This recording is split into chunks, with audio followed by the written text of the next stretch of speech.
네, 꼼찰청장으로 다시 왔습니다. 오늘도 함께 해주시는 네 분의 대한민국 법조 전문가, 윤석열의 마음을 마치 현미경 보듯이 보시는 분들. 자, 우리 신유진 변호사님 어서 오세요. 네, 안녕하세요. 반갑습니다. 자, 그리고 서재인 변호사님 어서 오세요. 안녕하세요. 반갑습니다. 자, 그리고 김태형 기자님. 안녕하십니까. 네, 김태형입니다. 아주경제 우리 김태형 기자님이시고, 그리고 아주 로앤피 장용진 편집국장님 어서 오세요. 안녕하십니까. 윤석열은 아니고 한동훈 저격수. 한동훈 저격수. 아니 한동훈의 쩔친. 예. 아, 그래요. 쩔친이 뭐예요? 예, 절친보다 쩔친이 더 좋을 것 같아가지고 예. 우리 집 사람이 그러더라고요. 제 페이스북뿐만 아니라 유튜브까지 분명히 열심히 보는 게 확실하다. 그러니까 고소장에 이렇게 촘촘하게 쓰지 않았겠냐. 이 정도로 열심히 보면은 이거는 절친이 아니라 쩔친이다. 아, 그래요. 그래서 쩔친? 네. 앞으로 이제 그런 개그를 칠 때는 저한테 한번 좀 검수를 한번 맡아주시고. 그러니까요. 묵비를 마셨어야죠. 알겠어요. 너무 자세하게 개그 모르시더라. 아니에요 이거. 뭘 그걸 개그. 내가 개그 한 줄 알아요. 개그 아니에요. 진짜야 이거. 부관 참시한 겁니다. 아, 개그 아니라니까. 알겠습니다. 예. 알았어. 자, 그래 오늘도 여러분 정말 할 얘기가 많죠. 네. 오늘 태산 같습니다. 자, 그래서 빨리 광고부터 하고 가야 될 텐데, 아, 이거 저 어떻게 먹을 수가 없나? 그래서 우리가 지금 코로나 팬데믹 상황, 4차 대유행 상황에서 방법이 없습니다. 그냥 우리 그림의 참치입니다. 자, 그림의 얌 테이블 최고급 참치 회 세트를 소개합니다. 참치를 안 좋아하는 분이 세상에 있을까요? 생선 싫어하는 분들도 참치를 싫어할 수는 없을 거예요. 그렇죠. 얌 테이블 최고급 참치회는요, 참치 어획량 가운데 1%도 안 되는 참다랑어, 콘마구로라고 부르죠. 그리고 눈다랑어, 황새치로 구성돼서 선택하실 수가 있어요. 참다랑어는 어획 후에 대부분 일본에서 소비되기 때문에 우리나라에선 맛보기 쉽지 않습니다. 그럼 혹시 일본산이냐 묻는 분들이 있을 텐데, 에이 설마 이거 저 이탈리아산 원양산입니다. 와우. 네, 그래요. 얌 테이블의 최고급 참치회 세트. 그러면 일본 사람들이 대부분 소비한다고 했으니까 지들도 지들 앞바다에서 나온 건 안 먹는 거야. 네. 그런 거 주로 아니겠습니까? 태평양 쪽에 많이 나와서 네. 거기서 주로 잡는다고 하더라고요. 자, 그렇습니다. 철벽 냉동 포장됐기 때문에 여러분들 안심하시기 바랍니다. 얌 테이블 참치회는 품질뿐 아니라 포장까지 완벽합니다. 게다가 덩어리를 써느라고 애쓸 필요가 없어요. 이미 먹기 좋게 썰어서 배송합니다. 참다랑어 대뱃살 오도로, 그리고 참다랑어 중뱃살 주도로, 그리고 참다랑어 배꼽살, 그리고 참다랑어 속살, 적신 아카미, 황새치 뱃살, 눈다랑어 뱃살. 아, 이거 딱 먹기 좋게 썰어서 배송합니다. 김용민닷컴에서는 7월 20일 오늘부터 7월 29일 다음 주 목요일 아침 11시까지 최대 17%까지 할인 특가 이벤트를 진행합니다. 7월 22일 목요일 오늘 주문하시면 7월 26일 월요일부터 신선한 참치회를 맛보실 수 있도록 순차 발송할 예정입니다. 구성과 부위에 따라서 가격도 다양하기 때문에 자세한 내용은 김용민닷컴에서 직접 확인해 주시기 바라겠습니다. 가족을 위한 풍성한 식탁, 코로나 시대에 가장 합리적인 혼술 안주, 김용민닷컴에서 얌테이블의 최고급 참치회 세트를 만나보시기 바라겠습니다. 각자 다 혼술 해보신 적 있으세요? 아유, 물론이죠. 저는 뭐 일상입니다. 일상에. 서 변호사님 어떻게? 저는 술은 안 먹고요. 아, 술을 안 드셔? 아, 그래. 저하고 비슷하시군요. 저도 다 마귀 오줌으로 알고 있습니다. 마귀 오줌으로 알기 때문에 뭐 아무것도 안 먹어요. 우리 김태형 기자님. 맥주 한 잔씩 합니다. 아, 그래요. 우리 저 장용진 기자님. 저는 혼술을 안 합니다. 안 해요? 어허. 누구하고 같이 먹습니까? 예, 한동훈하고. 그렇죠. 네. 자, 얌테이블 최고급 참치회 세트는 아. 혼술로도 좋고 같이 드셔도 좋고 그렇습니다. 가격 정보를 알려드리면은 3종 모음 240g 23,900원인데 17% 할인한다고 그랬죠? 19,900원. 대박. 5종 모음 500g 54,900원인데 10% 할인해서 49,500원. 5종 모음 600g 72,900원에서 63,900원 12% 할인입니다. 자, 10%부터 최대 17%까지 할인된 가격에 최고급 참치회 세트. 배송비는 빵원. 와. 돈도 안 받습니다. 가장 합리적인 가격에 무료 배송으로 만나보시기 바라겠습니다. 요즘 무료 배송에서 너무 신나요. 아무거나 막 시켜도 다 공짜니까. 너무 좋아요, 요즘에. 네, 감사합니다. 너무 맛있어 보이네요, 진짜. 색깔이 너무 이렇게 와 이거 정말 입맛 다시게 하는 예. 입맛 땡기는 그런 색인데 먹지를 못하니. 그래요. 이게 참 육회 같기도 하고 말이죠. 이 육회 기름기가 잘 도는 게. 예. 아, 야, 이거 딱 쇠고기 색깔이야, 이거. 예. 아. 자, 우리 저 스태프분들은 이거 새 놓으세요. 혹시 장영진 기자가 남몰래 먹을 수가 있기 때문에 새 놓으시기 바랍니다. 아니, 지난주에 내가 먹었잖아. 끝나고 난 뒤에 먹었는데, 야단 맞았잖아요. 네. 하도 우리 그 먹는 상품 갖고 한번 만들면 다음에 또 써야 되는데 네. 또 먹어가지고 네. 우리 남현진 씨가 굉장히 좀 네, 되게 불쾌해 힘들어하셨다는 소식을 내가 불쾌하죠. 들었어요. 네. 아니, 내 딴에는 안 보이게 구석을 이렇게 싹 잘라 먹었는데, 네, 네, 네. 그걸 또 보셨더라고요. 앞으로 이제 쥐약을 놓기로 했습니다. 네, 조심하시기 바라겠습니다. 좋은 생각이세요. 방부제를 뿌려주세요, 거기다가. 예, 아, 예, 알겠습니다. 이번 주간에 저희 50만이 됐습니다.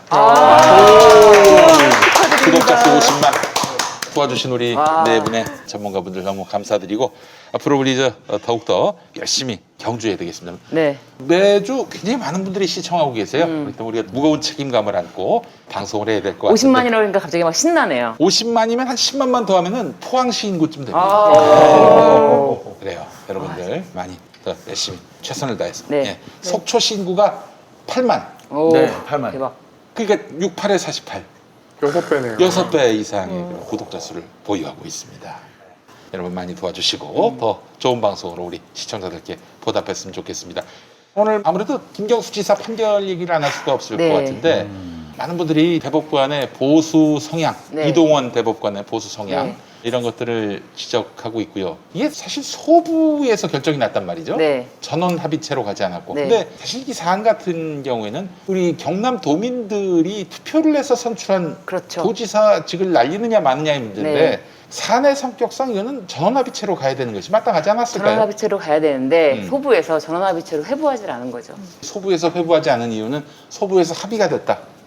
그렇다고 글쎄, 봐야죠. 합의가 된 경우라고 하더라도 중요한 사건이면은 보통 전원합의체 넘기는 경우도 많고요. 그 다음에 판례가 기존 판례와 좀 배치되는 부분이 있는 경우에도 또 넘기게 돼 있는 겁니다. 근데 이건 같은 경우에는 글쎄 이동원 대법관이 좀 강하게 소부에서 결정 내릴 걸 중요정한 것 같기도 하고 그 외에 뭐 조재현 대법관이나 뭐 다른 대법관이 계십니다만 제가 볼 때 민유석 대법관 정도는 아마 전원합의체를 주장했을 것 같긴 한데 그분이 또 강하게 뭔가 이걸 주장을 내세우는 분은 아니에요. 그래서 민유숙 소부에서 대법관은 참고로 문병호 국민의힘 전 의원의 부인. 부인이죠. 네. 예. 그래서 사실 뭐 옛날에는 기대를 좀 했습니다만 요즘도 기대를 안 하는 쪽으로 좀 많이 흐르고 있는데, 그러니까 사실 이번에 그 소부 2부에서 담당을 했는데 배당 받는 순간부터 아 이거 아니다라는 아 쎄하다 이런 느낌이 좀 많았었어요. 그리고 저 같은 경우는 아 쎄하다 싶은 얘기 한 번 더 느꼈던 게 한 달 전쯤 될 거예요. 아마 뭐 제가 어느 변호사님의 칼럼이었나 뭐 어느 뭐 현직 법조인의 칼럼이었는데 이 칼럼에 뭔 내용이 있었냐면 대법원이 자꾸 사실심을 건드린다. 대법원은 법률심이라 사실 부분은 건드리지 말아야 하는데 계속해서 뭐 최종 법칙을 운운하면서 사실심을 건드린다. 이래서는 곤란하다. 뭐 이런 칼럼을 쓰셨더라고요. 근데 딱 듣는 순간에 야 이거 김경수 지사건 가지고 가지 말라, 파기환송하지 말라는 의도인 것 같은데 라는 생각이 들더라고요. 그래서 아 이게 작구나. 사실 1, 2심에서 총대를 메고 대법원에서는 모르는 척 우리는 법률심이니까 사실관계는 뭐 개입 안 해. 뭐 이런 식으로 해서 넘어가는 일종의 좀 짜여진 각본이 있지 않았나 하는 생각이 들더라고요. 저는 이렇게 짜여졌다고 하기에는 조금 이렇게 1심하고 대법원하고 예전에는 그게 이렇게 대법원에서 법원행정처를 통해서 판사 성향도 분석해서 판사들에게 판결문 쓰기 전에 내기 전에 한번 보여줘봐라라고 해서 그렇게 다 있었잖아요. 근데 지금까지도 그것을 하고 있을지 저는 그건 의문이에요. 다만 지금 장 기자님 말씀하신 것처럼 그거를 정말 조직적으로 예전처럼 조직적으로 막 판결문 바꿔라 막 그래가지고 그 갖고 와봐 막 수정해주고 아니 어떻게 판결문을 수정해줍니까? 그랬는데 그렇게는 아니더라도 성향이 정말 무시하지는 못한다. 그 판결문 있지 않습니까? 정말 판결문이라고 볼 수 없는 판결문. 강제징용 사건에서 각하 판결을 냈던 그런 판사가 있듯이 이 사건도 마찬가지입니다. 이 사건도 검찰이 세게 주장을 했고 굉장히 세게 주장했고 여기서 공선법 위반까지도 주장을 했을 때 1심에서 그렇게 소신 있게 이걸 가지고 좀 하기가 어렵지 않을까라고 하는 게 아니라 1심은 검찰이 세게 나가면은 어느 정도 이렇게 받아주는 게 난 할 만큼 했다라고 생각하던가 아니면 나는 공을 넘긴다 1심이니까 뭐 이런 식으로 생각하는 것 같아요. 근데 항소심이 또 문제인데 항소심이 사실 이재명 지사도 항소심에서 터무니없는 판결 문구가 나오지 않았습니까? 저는 그 문구가 진짜 제 눈을 의심할 정도로 이건 대법원 가면 이 문구는 반드시 깨진다. 이거는 게다가 법률적인 문제이기 때문에 반드시 깨진다라고 저는 확신을 했고 이 사건도 마찬가지로 공모에 대해서 공모란 이런 것이다라는 대법원의 어떤 판단을 기대하려면 전원합의체로 회부가 돼야 되는데 일단 회부가 안 된 게 컸습니다. 그래서 공모란 무엇인가 저는 진짜 이 판결이 공모란 무엇인가에 대해서 와 정말 조심해야 된다. 이게 공모관계를 아무거나 다 공모가 될 수 있어요 이렇게 되면. 공모관계를 인정한 게 굉장히 제가 보기에는 그러니까 킹크랩 알았다면이란 전제인데 알았다 몰랐다는 입증이 안 되니까 알았다면 이 행동 정황들 다른 정황들로 공모라는 걸 주관적인 범행 모의를 인정해야 되는데 네. 어떻게 보시나요? 범행 모의에 대해서 이 사건에서 저는 이제 이게 대법원 판결까지 나와서 네. 사건은 이제 일단락되었고 끝나버렸지만 법률가로서 아쉬운 점이 바로 그 공모 부분이에요. 그러니까 범죄 사실, 공소 사실이 특정이 돼야 되는데 공모 관계는 굉장히 중요한 공소 사실이어서 구체적으로 누가 언제 어떻게 공모를 했는지는 굉장히 중요한 공소 사실인데 그게 네. 지금 이게 입증이 되었다고 볼 수 있는지 그러니까 저는 어떤 예상을 했냐면 이 사건은 전원 합의체로 가서 대법관들 간의 의견이 갈릴 것이다. 예를 들면 3명은 그대로 유죄 취지, 한 3명은 뭐 무죄 취지, 또 3명은 예를 들면 뭐 방조의 고의다, 정범의 고의는 아니다, 뭐 이런 식으로 해서 파기환송되면 또 항소심에서 이 고의 부분에 대해서 또 심도 있게 다시 다퉈지지 않을까 이런 생각을 하고 있었는데 생각보다 너무 빨리 끝나버려서 굉장히 좀 아쉬운 측면이 있어요. 그러니까 공모 공동 정범 이론이라고 해요. 그러니까 공모 공동 정범이 성립하기 위해서는 그 조직의 수개 정도는 돼야 그렇죠. 공모 공동 정범이 인정이 되는데 과연 그 김경수 도지사가 그 드루킹 일당의 수개라고 볼 수 있는 것인가? 저는 그거는 아닌 것 같아요. 그 드루킹 일당은 본인들이 독자적으로 추구하는 어떤 세상에 있었고 그 과정에서 어떻게 보면 김경수 지사는 이용을 당하는 입장이었지 네. 그 드루킹 일당을 지배하는 입장은 결코 아니었다고 보이거든요. 예, 그렇기 예. 때문에 일단 공모 공동정범이 인정된 것이 맞나. 그래서 저는 이 부분에 대해서 좀 전압에서 의견이 세밀하게 갈리지 않을까 이렇게 예상을 했었는데 너무 빨리 끝나버렸어요. 그러니까 전압으로 가게 되면 반드시 이 문제가 거론될 수밖에 그렇죠. 없으니까 그렇죠. 소부에서 그냥 끝내버리는 셈인데 문제는 그 소부의 4명의 대법관이 그래도 대법관인데 이 부분에 대해서 어떻게 의견이 일치할 수 있는지 저는 그게 이해가 안 되는 거예요 사실은. 특히 민유숙 대법관 같은 경우에는 지금까지 과거의 판결에서 보면 그런 류의 판단은 안 내렸는데 이렇게 되게 흐지부지하게 판결을 내렸다는 게 아니 이동원 대법관이 원래 좀 여러 가지 보면은 좀 많이 편향돼 있는 모습을 보였지만 뭐 조재현 대법관이나 이런 사람들은 굳이 그런 정도까지는 아니었는데 이런 식의 판단이 나올 수 있다. 공모 이게 어떻게 공모야? 악수가 했다고 어떻게 공모를 그렇죠. 하냐고. 처음에는 그리고 어떻게 했냐면 드루킹이 김경수 지사한테 아 이거 허락한다면 고개를 끄덕여 주십시오 네. 라고 해서 고개를 끄덕였다 이거를 공모로 인정했는데 사실 그거는 정말 뭐 회장님 정말 조직의 어떤 회장님이나 되면은 뭐 그런 식으로 공모관계 성립이 가능할지 몰라도 그런 판례가 실제로 있어요. 고개를 네. 끄덕여 판례가 있어요. 근데 그게 아니었잖아요. 이거는 그냥 2번 만난 사람이었잖아요. 근데 맞아요. 고개를 끄덕여서 공모관계가 성립한다. 그리고 그건 또 항소심에서 깨졌죠. 뒤집혔죠. 네. 그 타임라인 자체가 아예 흔들려 버렸단 네. 말이에요. 그러면 그 고개를 끄덕였다는 걸 봤다는 사람이 봤던 그 각도는 보이지 않고 그 창문은 비치는 창문이 아니었고 그렇죠. 그런 게 판결문을 보면 저도 그래서 굉장히 어이가 없었거든요. 이게 어떻게 사실 이런 상태에서 공모 공범을 인정을 하려면은 이게 그 전부터 댓글 공작이 진행되고 있다는 걸 알고 있는 상태였고 그 와중에서 우리가 좀 더 효율적으로 하기 위해서 킹크랩을 만들었습니다. 이거 써도 될까요? 끄덕끄덕 라고 했다면 이게 공모 관계가 되는 거예요. 근데 그게 아니었단 말이에요. 2번째, 3번째 만난 거였단 말이에요. 두 번째 만난 거였어요. 두 번째 만난 6월 달에 거예요. 만났고 이게 11월 달에 만난 거였어요. 근데 이런 걸 가지고 공모라고 한다는 것은 뭐냐면 애시당초에 일정한 선입견을 가지고 에이 같이 한 거 맞네.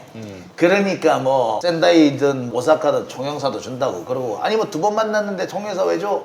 안 주지. 근데 아니. 그거는 알려진 것보다 훨씬 많이 만났다는 거 아니야? 라는 것을 일종의 자기들끼리 어떻게 보자면은 재판부가 추론을 심하게 한 상태에서 선입견을 가지고 했다. 선입견이 있었다라고 밖에는 생각이 안 들어요. 그리고 이 선입견을 1심, 2심, 3심이 모두 동시에 가졌다라고 하는 거는 첫째, 이신점심이거나 또 한 가지는 원래 그런 놈들이거나 원래 그 생각 자체가 한쪽이 편향된 사람들이거나 세 번째는 누군가의 보이지 않는 손이 작동했거나 저는 1번, 2번은 아무래도 아닌 것 같고 저는 3번이라고 강하게 믿습니다. 왜? 뭐 추신진 변호사님 요새는 안 그럴 거야. 제가 지금까지 봐온 몰라. 이제는 안 그래. 그런 건 없습니다. 버릇은 안 고쳐집니다. 사람은 고쳐 쓰는 거 아니고요. 조직도 버릇을 함부로 못 고칩니다. 맨날 군대는 바뀌었대. 군대는 맨날 새로웠대.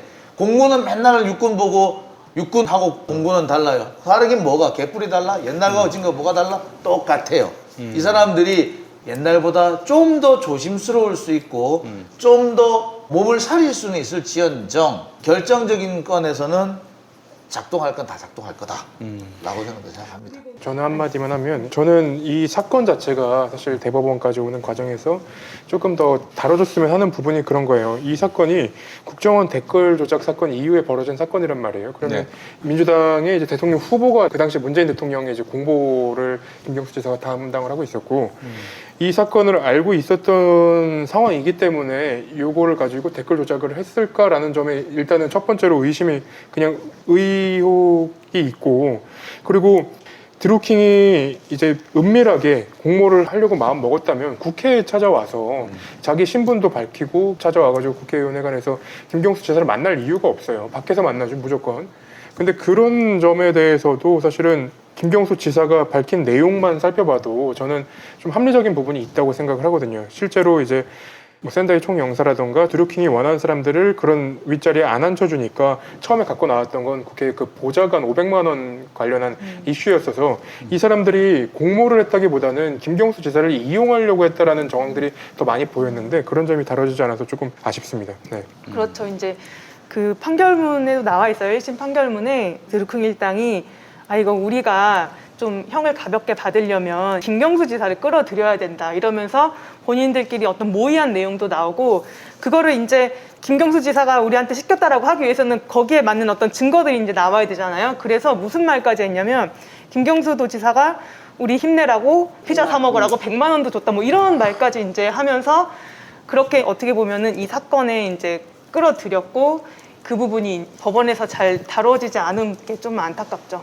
근데 어쨌든 그게 허위라는 부분에 대해서는 네. 밝혀졌는데도 불구하고 지금 김태현 기자가 말하는 거는 사실 킹크랩을 가지고 포털 사이트 네이버 다음 등에 아까 말씀하셨던 댓글 조작 사건이 이건 전혀 다른 것이 기사가 달리면은 그 기사에다가 이제 어떤 댓글을 쓰고 그 댓글에 좋아요 뭐 싫어요 이거를 올리는 건데 그래서 이제 유리한 쪽으로 올리는데 이게 유리한 것만 댓글이 있었던 것도 아니었거든요. 이건 사실은 그렇죠. 항소심에서 이 부분은 밝혔는데도 불구하고 역작업이라고 하는 네, 거는. 밝혔는데도 불구하고 이런 것에 대해서는 저는 항소심에서부터가 약간 치열하게 항소심에서 이 부분은 좀 아무래도 좋아요 싫어요 이렇게 킹크랩 자체를 활용해서 예를 들면 민주당 쪽에 유리한 것만 있는 것이 아니고 이렇게 많은 퍼센트가 거의 뭐 30%인가 그렇죠. 30% 되더라고요. 그러니까 오히려 불리한 기사에 좋아요를 눌렀을 때 이게 과연 조작인가 맞는가 그것부터가 유리하게 조작을 한 게 맞는가부터 판단을 다시 해보자라고 했고 그리고 법원에서 그 닭갈비를 과연 여기서 먹었는가 아니면은 따로 가서 먹었는가 이 경공모 회원들끼리만 가서 먹었는가에 대해서 판단을 해보자 한번 살펴보자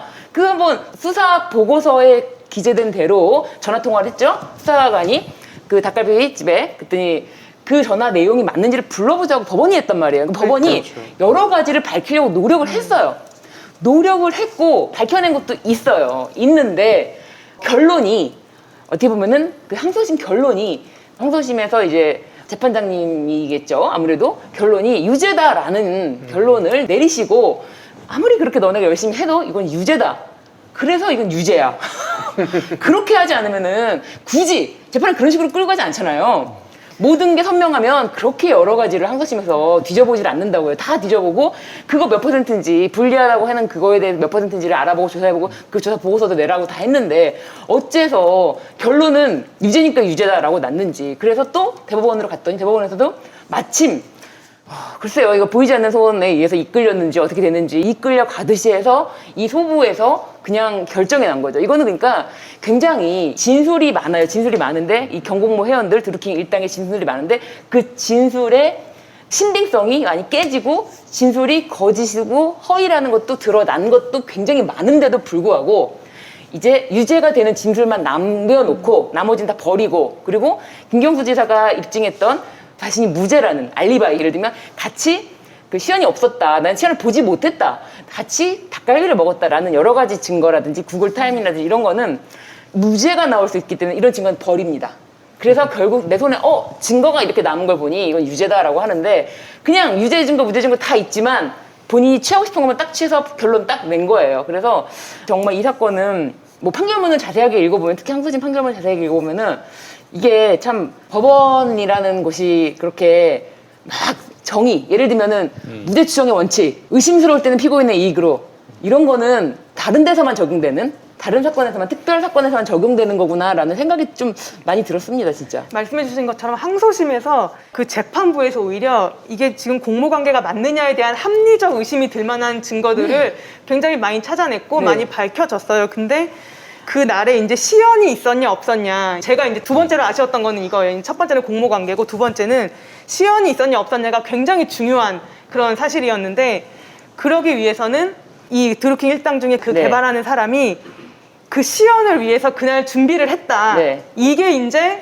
입증이 되어야 아 그래 시연을 위해서 준비를 했고 그날 시연을 했구나가 되는 거예요. 근데 어떤 측면도 있냐면 시연을 위해서 준비를 한 게 아니라 그냥 개발을 하고 있었던 거예요. 그 드루킹 일당은 자신들의 그 프로그램을 개발 계획에 따라서. 개발을 하고 있었던 거예요. 그렇다면은 이게 과연 시연을 위해서 이날 딱 맞춰서 시연을 위한 어떤 준비였느냐 아니면 통상적인 개발 과정 중에 하나였느냐에 대해서 전문가의 감정이 저는 필요하다고 생각을 했어요. 네. 그런데 재판부는 그 전문가 제3자의 어떤 객관적인 의견을 듣기보다는 그 개발자, 드루킹 일당의 개발자의 말을 듣고 아 이거는 시연을 위한 준비였구나라고 그렇게 판단을 내린 게 저는 그 점이 사실 제일 아쉬웠습니다. 사실 저는 이 부분에 대해서 제가 좀 확인을 한 게 있었어요. 취재를 해보니까 몇 단계를 거쳐서 저한테 전해진 전원이긴 하지만 나름 신빙성이 있다고 생각했던 게 뭐냐면 드루킹 일당들이 개발을 해요. 개발이 다 하는데 아시다시피 이게 개발이 완성이 안 된 상태였어요. 완성이 안 된 상태였는데 원래는 김경수 지사가 왔을 때 우리 이런 것도 해요라고 보여주려고 했었는데 그때까지 개발이 안 되는 거예요. 안 됐는데 김경수 지사가 왔어. 그랬는데 자기들끼리 우리 이 정도라도 한번 보여줄까? 그래? 한번 일단 시연을 우리 한번 일단 해봐. 보여줄 만큼 되니 다시 한번 보자. 라고 해서 했는데 그래서 시연을 돌린 거예요. 돌렸는데 야 그래도 보여줄 정도는 아닌 것 같다. 우리 다음번에로 미루자. 라고 해서 미뤘던 거고 그게 그때 기록이 남은 거예요. 제가 알기로는 그래서 김경수 지사가 못 본 게 그게 맞는 거예요. 제가 확인한 그 당시 정황은 그거였어요. 이 사람들이 김경수 지사한테 보여주고 자랑을 하려고 그랬어. 우리 이런 것까지 하고 있어요. 라고. 자랑을 하려고 했었는데 그게 미처 개발이 안 됐고 아, 이 정도는 아직 보여줄 단계가 아니다. 라고 해서 아무리 봐도 우리 이거 보여줄 단계는 아닌 것 같아. 야, 그러면 다음으로 미루자. 라고 했던 거예요. 그게 지금 그 흔적으로 남은 거였거든요. 그런데 그거를 이 사람들이 나중에 자신들의 죄를 또는 비난을 다른 데로 또 넘기기 위해서 이렇게 말을 끼워 맞춘 건데 여기에 특검도 그다음에 판사도 모두 노란한 상황이 돼버린 겁니다. 이거는 글쎄 두고두고 문제가 될 거예요. 아마 제가 알기로는 이 사람이 저한테 이 말을 전해준 사람이 자기 말로는 정권 재창출이 되면 근데 진짜 이렇게 진술만으로 설명하겠다. 왜 그런 거 있잖아요. 증거 있어? 증거 있어? 서로 이제 막 할 때 뭐 증거도 없으면서 아예 CCTV도 없잖아 뭐 이렇게 다 하는데 진술만으로 그래도 일관된 것도 아니야. 더 심각한 왔다 거. 갔다 했었죠. 일관된 것도 아닌 진술만으로도 실형 2년을 내릴 수 있다는 거. 그것도 심지어 도지사, 경남 도지사를 실형 2년으로 아예 그냥 보낼 수 있다는 거. 진술만으로. 일관적이지 않은 진술로도 사람을 보낼 수가 있다. 그러니까 진짜 무서운 세상이에요. 진술만 있어서 믿을 수 없다. 그래서 무죄인데 누구는 진술이 있으니 유죄다라는 이런 무슨 고무줄 잣대도 아니고 그것도 대법원에서 이렇게 왔다 갔다 판결을 하면 아니 김학의 같은 경우에는 진술만 있어서 믿을 수 없다며. 그래가지고 그 진술마저도 왔다 갔다 하면서 여러 차례 검찰에 의해서 오염이 됐을 수가 있으니까 그걸 입증하라며. 그런 식으로 해놓고서는 드루킹 같은 경우도 얼마나 많이 들락날락거리면서 특검 사무실에 들락날락하면서 그때마다 진술이 바뀌었단 말이에요. 그런 부분에 대해서는 왜 눈 감고 있는지 저는 이 대법원의 존재 의미에 대해서 다시 한번 심각하게 생각해야 될 것 같아요. 이따구로 하면 대법원 뭐 상고제도 개선 절대로 못 해줍니다. 무슨 상고제도를 뭘 개선을 해. 인간부터 바꿔야 되지. 그래요. 아유, 이 똥파리들 권력 주변에서 뭐 먹을 거 없나 하고 이렇게 대회하는 이 똥파리들을 결연히 끊어내지 못하면은 이런 비극이 또 발생합니다. 나쁜 놈들 아닙니까? 이런 진짜 그 무서워요. 직업적 지지자들 뭐 지지나 성원에 공짜는 없어요. 아주 절실하게 느낍니다, 그 부분을. 그래서 지금도 혹시 뭐 이런 권력을 배회하면서 뭐 먹을 거 없나 이러면서 직업적 지지자로 활동하는 놈들하고 손잡은 사람은 절대 대통령 되면 안 됩니다. 큰일 나요. 큰일 납니다. 큰일 납니다. 그런 세력이 과연 누구인지를 우리 시청자 여러분들은 똑똑히 좀 한번 검증을 해주시면 어떨까 그런 생각을 해봤습니다. 그러면은 이제 계속해서 다른 이야기를 또 나눠봤으면 좋겠습니다. 채널A 이동재 1심에서 이제 무죄가 났습니다. 이거는 이제 뭐 검언유착 무죄가 아니라 강요 미수죄 미수였죠. 네. 무죄. 요 근데 이제 강- 강요 미수죄가 무죄가 되면서 검언유착을 또 따지기 힘든 구조가 됐어요. 아니죠. 아닙니까? 그거랑은 별개입니다. 달라요? 네, 오. 아예 별개입니다. 강요미수가 무죄가 나왔다는 것은 이동재가 검찰을 움직일 힘이 없다는 얘기예요. 그래서 재판부의 판단은 이동재는 기자고 검찰을 움직일 수 있는 힘이 없기 때문에 해악을 고지했다고 하더라도 해악이 실제로 실행이 될 수는 없다. 그리고 그 부분과 더불어서 이제 선처를 언급을 했기 때문에 일단은 무죄를 준 것으로 보입니다. 저는. 그러니까 이렇게 된 거예요. 그래서 사실 선처 이건 어떻게 보면 약간 양념을 친 거고요. 기본적인 구조가 아니 해악의 고지를 하려면은 해악을 끼칠 수 있는 사람이 고지를 해야지 그게 의미가 있는 거지. 기자가 해악을 끼칠 수 있는 게 아니지 않느냐.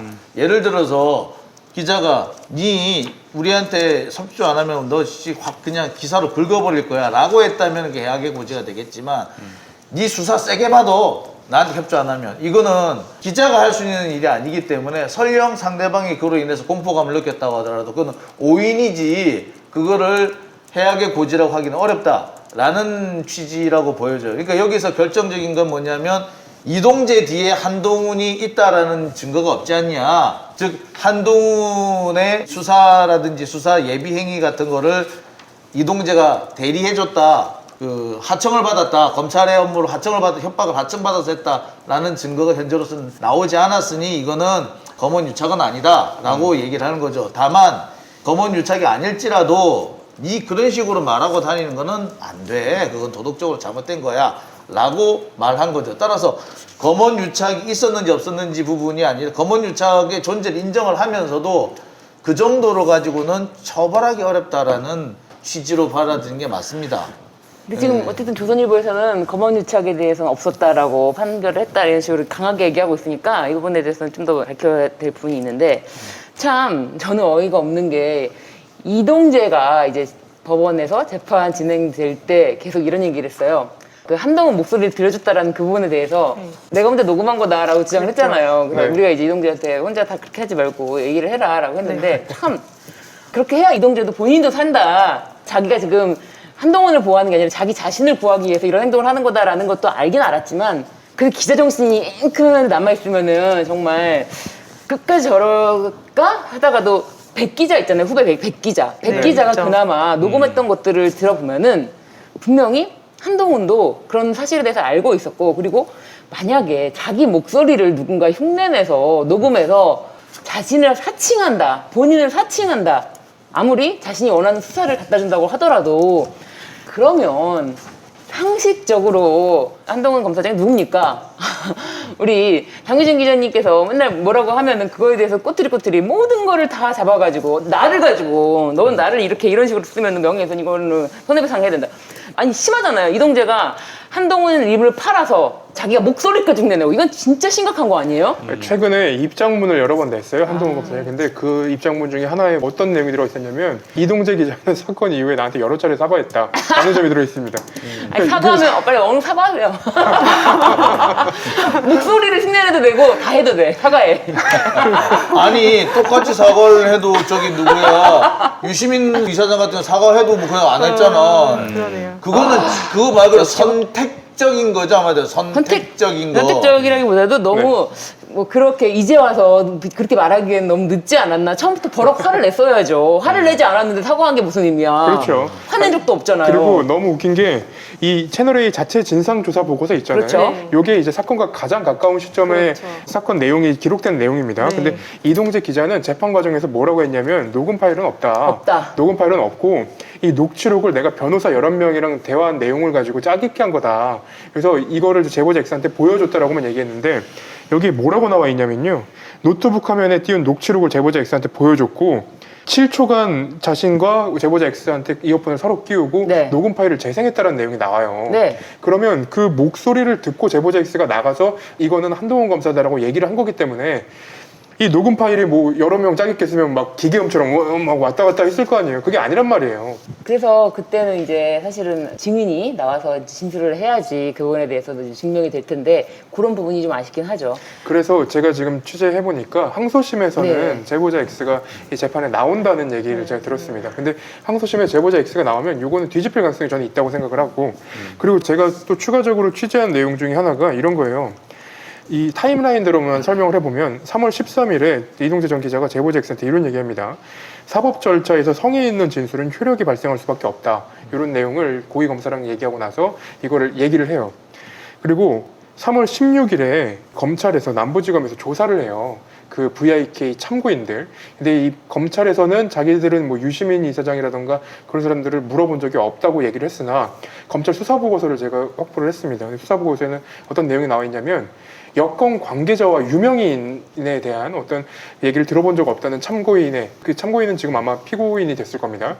이 참고인이 대답이 나와요. 그러면 이건 어찌됐든 조사 과정에서 이 사람한테 뭐 유명인이라던가 여권 관계자에 대해서 물어봤으니까 답변이 나왔겠죠. 그리고 3월 18일에 이동재 기자가 물어봅니다. 그러니까 이동재 기자가 제보자 X랑 얘기를 하면서 어제 말씀하신 거 저희도 알아봤는데 누구누구 검사 외에도 5명이 투입됐다. 대표님 외에도 참고인 조사를 이미 몇 명을 했다라는 내용이고 그리고 3차 만남 22일 이후에 이 녹음 파일을 들려줍니다. 그리고 그 녹음 파일에 들어있는 내용이 예술이에요. 여기 한동훈 검사랑 한 내용 녹취록 파일인데 당연히 좋은 방향으로 가지 검찰과 한 배를 타는 건데 제보의 그 내용을 가지고 범정에 접촉해 필요하면 내가 범정에 연결해 줄 수 있어. 범정에 있는 누구누구 같은 친구는 믿을 만한 친구다. 여기 땡땡땡이라고 쳐 있는데 저희가 이 이름을 확인을 했어요. 근데 이 이름은 그냥 변호사 몇 명의 얘기를 짜깁기 해서 얘기하기는 굉장히 애매한 나올 수 사람입니다. 있는 이름이 아니에요. 저는 이제 이 재판에서 제일 주목을 한 부분은 채널A 진상조사 보고서가 증거로 채택이 안 안 됐다는 됐어요. 점이에요. 됐습니다. 진짜 재밌죠. 코미디예요. 예, 저희도 이제 여기서 여러 차례 이 진상 보고서를 다뤘었는데 네. 이거를 보면은 이제 영장 재판부는 이동재 기자에 대해서 처음에 영장을 발부를 하면서 뭐라고 판시를 했었냐면 검찰 고위직과 연결해 피해자를 협박하려 했다고 의심할 만한 상당한 자료들이 있다. 언론과 검찰의 신뢰 회복을 위해서라도 현 단계에서 구속 수사가 불가피하다고 판단된다라고 하면서 영장을 발부했어요. 근데 영장 재판부는 이거를 봤을 거예요. 왜냐면은 그렇죠. 영장 판사들은 그냥 기록을 다 보거든요. 그 재판 시작 전에. 근데 재판이 시작되면 피고인은 이 증거에 대해서 동의를 하거나 부동의할 권리가 있기 때문에 여기에 대해서 부동의를 한 거예요. 그러면은 어떤 절차가 진행이 돼야 되냐면 이거를 작성한 작성자가 법원에 출석을 해가지고 아 이거 내가 작성했고 작성한 대로 이렇게 써 있는 게 맞다라고 이렇게 진정 성립을 인정하는 그런 진술을 해야 되는데 그게 없었나 봐요. 그래서 이게 재판부까지 못 간 거죠. 이게 이 자료가. 이걸 작성한 사람이 그 강모 기자예요. 채널A 그 동아일보인가. 기자가 작성했군요. 예, 기자가 작성을 한 건데 그 재판부에서 이제 법정에 출석을 하고 여러 번 보냅니다. 통지를 하는데 그거를 이 사람의 자택으로 보내는 게 아니라요. 회사로 보냅니다. 근데 이 사람이 지금 동아일보에서 아마 정치부 기자로 활동하고 있는 걸로 알고 있는데 이 사람한테 그 통지서가 도달하지는 않습니다.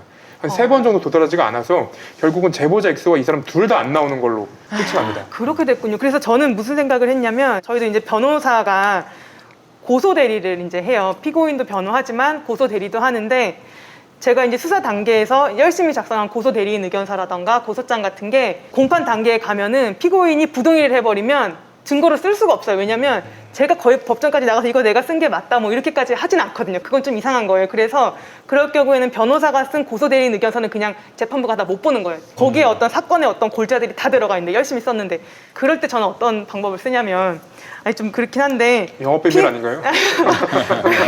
피해자잖아요. 제 입장이 피해자 네. 대리인이잖아요. 그러면 피해자 탄원서를 내면서 그 뒤에 제가 썼던 고소 대리인 의견서를 그냥 쫙 붙여서 그냥 내버려요. 아. 재판부에 바로 제출을 해요. 그러면 재판부가 볼 수도 있고 안 볼 수도 있어요. 그건 복불복이에요. 그건 알 수 없지만 그렇게 해놓으면 재판부가 그거를 보면서 뭐지? 이러면서 피고인의 말에 어떻게 보면 계속 피고인 말만 듣다가 피해자의 대리인은 이런 식으로 썼었구나 라고 하면서 한 번 더 피해자 주장을 한 번 더 살펴볼 수 있게 되는 그런 효과를 노리면서 이제 그렇게 제출을 하거든요. 근데 2심에서는 이제 어찌됐든 관건은 이 자료를 재판부에 어떻게 도달하게 할 수 있느냐인 것 같아요. 그리고 말씀하셨던 것처럼 뭐 제보자 X가 나와서 증언을 한다던가 이러면 좀 항소심에서는 결과가 달라질 가능성도 있고 또 하나 더 말씀을 드리면 윤석열 전 총장에 대한 징계 소송이 본안 소송이 첫 변론길이 열렸잖아요. 네. 그런데 거기 심재철 검사장이 나와서 남부지검장의 증인으로 나와서 뭐라고 증언을 했냐면 전 이건 기사에 나온 거를 이제 인용을 한 건데 수사가 지연되는 과정에서 이동재 기자가 증거를 인멸했다. 수사가 지체되는 사이에 주요 증거들을 인멸했고 증거 조작을 하려고 시도했다. 채널A 자체 조사를 보면 상당히 심각한 내용이 많은데 검찰 조사에서는 그런 게 하나도 없다라고 심재철 남부지검장이 증인으로 증언을 했고 이제 윤석열 전 총장에 대한 징계 의결서를 보면 뭐라고 써있냐면 감찰 방해 부분에 대해서 당시에 2020년 4월 2일부터 4월 17일 그러니까 여기에 대해서 조사를 채널A 사건에 대해서 조사를 할 때 대검 인권부는 방송사의 협조를 구하고 있을 뿐 실제로 별다른 진상 조사를 하지 못하고 있던 상황에서 이동재 기자는 자신의 휴대전화, 노트북을 포맷하였고 카카오톡 메시지를 모두 삭제하였으며 대역을 시켜 누구의 목소리를 흉내내어 녹음하려고 하는 등 매우 적극적인 증거인멸 시도를 하였다는 점에 있다. 이게 징계 의결서에 나와 있어요. 그렇습니다. 그래서 사실은 이 재판부가 유죄 판단을 할 만한 물론 대법원 확정될 때까지 무죄 추정 원칙은 그거는 지켜져야 됩니다. 하지만 그렇게 증거가 별로 없었다. 이런 생각이 듭니다. 네. 검찰이 적극적으로 유죄를 판단을 끌어낼 노력을 하지 않았어요. 아니 이런 것도 마찬가지입니다. 이게 지금 이거를 작성한 사람이 출석해야지만 그렇게 될까요? 아니 그렇진 않는데 이거를 만약에 검찰이 충분히 재판부에 현실하고 싶으면은 읽어요. 검사 조사할 때 피의자 조사할 때 읽어요. 이런 내용을 쭉 읽은 다음에 중요한 부분이 있지 않습니까? 읽은 다음에 거기에 대해서 답변을 끌어낸다거나 뭐 어쨌든 그 사람이 답변을 하든 이 진상조사 보고서가 있었던 건 맞죠? 이런 진상조사 보고서 있던 건 맞죠? 이 내용 확인해 주세요. 이런 식으로도 충분히 가능하거든요. 검찰의 의지만 있으면요. 맞습니다. 100% 넣을 수 있습니다. 이거 100%예요. 제가 봤을 때. 이게 그 재판에서 검찰의 의지가 두 번 정도 꺾였어요. 첫 번째는 정진웅 이 사건 수사팀을 이끌던 정진웅 부장검사가 지금 차장검사죠. 기소되면서 이 사건에서 그렇네요. 한번 수사팀의 의지가 꺾입니다. 그리고 두 번째가 재판부가 한번 바뀌어요. 첫 번째 재판부는 이 사건의 초기부터 알고 있었기 때문에 이게 한동훈 검사와 이동재 기자가 어느 정도의 공모가 있었다라는 점은 이제 인식을 하고 있었던 것 같아요. 근데 재판부가 바뀌면서 바뀐 재판부가 첫 번째로 물었던 게 제가 참 이해가 안 됐는데 이 녹취록 같은 걸 보면 그 짝대기 하나랑 짝대기 두 개가 돼 있다. 그러면 여기서 짝대기 하나가 누구고 짝대기 두 개가 누군지 한동훈인지 특정할 수 있냐라는 점을 검찰한테 물어요. 그 의견서 내라. 근데 그걸 어떻게 낼 수 있습니까? 뭐 한동훈 검사의 핸드폰이 포렌식이 된 것도 아니고 증인들도 안 나온 상황이고 이것도 채택이 안 됐는데 그러니까 그것 자체가 뭐냐면 판사가 시비를 걸겠다는 얘기예요. 증거 없어라는 말로 나가겠다는 얘기. 멀쩡한 증거를 증거가 아니라고 퉁칠 수 있는 꼬투리를 잡은 거고요. 이거는 결국에 검찰이 대단히 무성의하게 공소 유지를 했고 판사가 작정하고 무죄를 때린 겁니다. 근데 그게 있어요. 진짜 검찰이 작정하고 밀면요. 이거 유죄를 하겠다라는 의지가 있으면요. 판사가 거기서 작정하고 무죄를 내릴 수가 없어요. 여기서 재밌는 거 하나가 더 있는데 의지가 꺾인 게 이제 세 번째예요. 이 사건의 수사 부장이 변필권 부장검사입니다. 그러니까 이 사람은 어떤 사람이냐면 한동훈 검사의 핸드폰을 포렌식하지 않고 사건을 종결해야 된다라고 얘기했던 사람이고요. 그래요? 네. 그 사람이고, 다 됐네. 그 사람이고 징계 의결서 보면은 어떤 내용이 추가적으로 나와 있냐면 2020년 6월 16일에 이미 대검 형사부에서는 한동훈 검사에 대한 무혐의 결정이 돼 있었다라는 내용이 나와요. 근데 거기에서는 6월 16일이라는 날짜가 저희가 굉장히 의미가 있는 날짜인데 그날이 중앙지검 수사팀이 한동훈 검사 핸드폰 압수수색하러 간 날입니다. 그러면 압수수색하지 않고 이미 무혐의 종결을 하겠다는 마음을 먹고 맞아요. 있었기 때문에 지금 결과가 이렇게 나올 수밖에 없었던 걸로 그러니까 보입니다. 이거는 어쨌든 현직 검사가 연결이 돼 있는 상태에서 현직 검사를 최대한 건드리지 않고 기소를 했고 기소한 것도 여론의 압박에 못 이겨서 사실 그때 MBC의 역할이 컸죠. MBC가 이만큼 많이 밝혀내니까 저렇게까지 유착이야 라고 해서 그리고 진상조사 보고서가 사실 네. 누구나 볼 수 있도록 공개되어 있었는데 그게 제일 컸죠. 사실 국민들은 다 알아. 판사 법원만 몰라. 근데 어쨌든 국민들이 다 알기 때문에 이걸 기소를 안 할 수는 없었는데 기소를 하면서도 적당히에 대한 그게 컸던 그 사실 기소. 이런 사건이야말로 공수처로 넘어가야 될 사건이죠. 솔직히 하자면. 그래서 이게 진짜 처음부터 어쩔 수 없이 기소했다라는 그 시점부터 그리고 말씀하신 것처럼 여기 등장하는 등장인물의 핸드폰에 대해서도 열어보지도 않고 관심도 없고 그 사람은 일단 관계가 없다라고 끊고 시작했다는 것부터가 그렇죠. 여기에 대해서는 정말 의지가 보이지 않습니다. 재밌는 이런 얘기를 또 하면은 좀 어떨지 모르겠지만은 이런 식으로 검찰이 제대로 공소 관리를 안 해가지고 무죄가 나게끔 만들도록 참 뭐했나 너무 방치한 거 아닌가 다른 걸 다 떠나서 뭐 좀 안타깝습니다 사실. 예, 김경수 지사 건도 그렇고 참 너무 무력감을 느끼네요. 저는 진짜. 김경수 지사 재판 1심, 2심 과정에서 그 변호인이 밖에서 나와서 호소했던 게 기억이 납니다. 왜 기자들이 검찰의 주장만 받아쓰고 나가냐라고 토로했던 기억이 나는데 이 사건은 오히려 반대로 검언 유착 사건은 반대로 변호인의 얘기만 쓰고 나가요. 그러니까 그냥 나간다고 표현을 하는 거지 실제로 재판정에는 있습니다. 그렇게 이제 변호인의 말, 그러니까 자신들이 특정하게 바이어스를 가지고 기사를 쓰는 게 아닌가라고 이게 의심이 될 만한 부분들이 꽤 있었습니다. 의심할 게 뭐 있어 사실이지 그게. 그래서 그 당시에 검언유착 비판하는 기사 찾아보면은 MBC 기사랑 저희 기사밖에 없어요. 재판이 시작된 뒤에는 거의 저희 기사밖에 없습니다. 지금은 또 MBC가 또 엄청 두드려 맞고 있잖아요. 그렇죠. 이거 무죄인데 너네 지금 뭐 한 거니 이러면서 아니, 이게 진짜 왜 번원 유착으로 이어지는지 와, 모르겠는데 어쩜 좋아. 생각을 해보세요. 2월 달에 이동재 기자가 편지를 먼저 보내요. 이철 대표한테. 그러면 이렇게 해서 이철 대표한테 뭐 자기가 고위검사와의 친분을 얘기하면서 제보자 X를 만나고 쭉쭉쭉 진행되는데 이게 만약에 권한 유착이라는 말이 성립이 되려면 MBC의 어떤 기자가 이동재 기자가 이 편지를 보낼 수 있게 어떤 뭐 마법을 부려야 돼요. 근데 그런 게 아니란 말이에요. 그렇죠.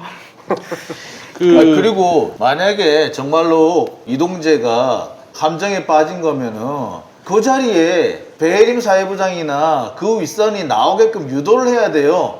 그 나오기 전에 들키고 하는 그런 바보 같은 짓 안 할 겁니다. 그런데 그거 가지고 함정에 빠졌다는 식으로 얘기하는 거는 그거는 전형적이죠. 보면은 이동재도 그러고요. 한동훈도 그러고요. 윤석열도 그러고요. 뭐 그다음에 그 이동훈인가 하는 사람도 그러고 자기들이 분리하면 공작이래. 이게 뭐 하는 짓이에요? 그런데 이동재가 그렇게 얘기한 거는 법원도 그 얘기는 받아주지는 않았잖아요. 아니, 받아주지 면제가 않아가지고 아니라. 어떻게 함부로 그렇게 툭하고 이렇게 아니 그 판결 나온 이후에 이동재 기자가 굉장히 많은 인터뷰를 하고 있습니다. 근데 저희가 처음에 한번 이제 방송 이 사건 터졌을 때 방송하면서 얘기했지만 인터뷰하는 게 자기 발목을 자꾸 잡아요. 그러니까 이것도 항소심에서 뒤집히고 나면은 그 인터뷰 내용들이 자기 발목을 잡을 겁니다. 그래요. 답답한 이야기를 또 이어왔는데 2심 가면 좀 달라질 수 있다는 말씀에 뭐 한 줄기 위안을 삼고 그 하나 더 덧붙이면 제보자 X가 여태까지 공개가 안 됐던 증거를 갖고 나갈 거라고 합니다. 아 그래요? 네, 그래서 아마 재미있는 일이 벌어질 거다 정도를 예고할 수는 있을 것 같습니다. 그러니까 여기서 한 가지 더 저도 더 붙이면은 여기서 가장 결정적인 증거로 볼 수 있는 것은 한동훈의 핸드폰이에요. 근데 한동훈 핸드폰이 아직까지 포렌식 되고 있지 않다라는 점. 제가 왜 안 되고 있습니까? 라고 물어봤더니 지금 이스라엘 그 회사와 협상 중이라고 그러더라고요. 아니 무슨 협상을 몇 달씩이나 해. 사실 한동훈 핸드폰을 압수수색한 게 작년 이맘때란 말이에요. 작년 이맘때인데 지금까지 1년이 넘도록 아직까지 포렌식을 못하고 있다는 거 이거는 정말 심각한 문제입니다. 그런데 아직까지도 협상을 하고 있다. 이게 뭐냐면 이게 솔루션이라고 보통 표현을 하는데 소프트웨어를 통째로 사와가지고 설치하는 걸 솔루션이라고 얘기를 하고요. 그 다음에 딜리버리라고 그래가지고 어떤 그 과제를 수행을 한 다음에 과제의 결과물을 갖다 주는 걸 딜리버리라고 하는데 딜리버리를 20건 정도 해주는 걸로 해가지고 일단 계약을 한다는 거예요. 그 액수를 가지고 지금 협상을 진행 중이라고 합니다. 나는 이해가 안 가, 이게. 지금 이거를 며칠씩 그렇게 시간을 끌 문제가 아니라고 봐요. 이게 담당자가 대검의 이모 서기관으로 내가 알고 있는데 제가 볼 때 이 사람이 의도적으로 태업을 하고 있다는 생각이 들어요. 이 의도적인 태업이에요. 의도적인 태업이라고 볼 만한 또 다른 이유는 검찰 내의 분위기인데 검찰 내에 이런 얘기를 한답니다. 아, 윤석열이 되면은 우리 저 빼앗겼던 수사권 다 찾아올 수 있고 공수처 없애버릴 수 있어. 그러니까 기다려. 그러니까 사람들이 윤석열이 될지 안 될지 모르겠지만 좀 기다려보는 건 나한테 손해는 아니겠는데? 라고 해서 태업을 하는 경우가 대단히 많다는 거예요. 이게 지금 집단적인 검찰의 태업입니다. 직무유기 상태예요. 이거는 온 국민들이 나서서 검찰을 질책을 해야 되는 사안입니다. 근데 저도 한 가지 덧붙이면 네. 그 당시에 아주경제 김태형 기자님이 쓰신 기사인데 1년 전에 이동재 기자와 한동훈 당시 법무연수원 연구위원이 2달여 동안 모두 320여 차례 연락을 주고받은 것으로 나타났고 네. 통화 15회, 카카오톡 메시지 327회를 주고받았다는 그런 내용이 있는데 이제 어떤 거냐면 그 이철 대표 측에서 이동재 기자가 이제 취재를 하려고 하니까 주고받다가 아 내가 못하겠다 이렇게 얘기를 하면 맞습니다. 이동재 기자가 한동훈 검사와 통화를 해요. 그리고 이철 대표 측을 만나요. 맞습니다. 그리고 맞아요. 그다음에 또 막 얘기를 하다가 이철 대표가 아 나 이거 못하겠다라고 하면 이동재 기자가 다시 한동훈과 통화를 하고 그다음에 한 번 더 만나자라고 이철 대표 측에 얘기하고 또 만나요. 이런 것들이 이제 아마 만약에 뭐 포렌식이 된다면은 그런 것들도 뭐 복구가 될 수도 있고 안 될 수도 있고 이렇겠죠. 그렇죠. 그리고 여기 자체 진상조사 보고서에 보면은 카카오톡 보이스톡이라고 그건 녹음이 안 돼요. 네. 바로 녹음이 안 되는데 그거를 다른 핸드폰으로 이렇게 스피커를 켜놓고 녹음을 했다는 내용이 나와요. 아 그래요? 네. 그거 다른 핸드폰으로 녹음을 해놨어라는 대화 내용이 나오는데 네. 그런 내용을 보면은 예전에 이제 녹음 파일이 없다고 얘기하다가 네. 갑자기 녹음 파일 얘기가 나오니까 한동훈 검사랑 이동재 기자 쪽에서 갑자기 녹음 파일이 툭 튀어나옵니다. 그러면 저는 이 녹음 파일이 녹음돼 있는 그 저장돼 있는 핸드폰은 따로 어딘가 있지 않을 거라는 그냥 생각이 자꾸 들더라고요. 언젠가 진실이 드러날 수 있을까요? 참 드러날 수 있기를 바라는 마음 가져봅니다. 예 예.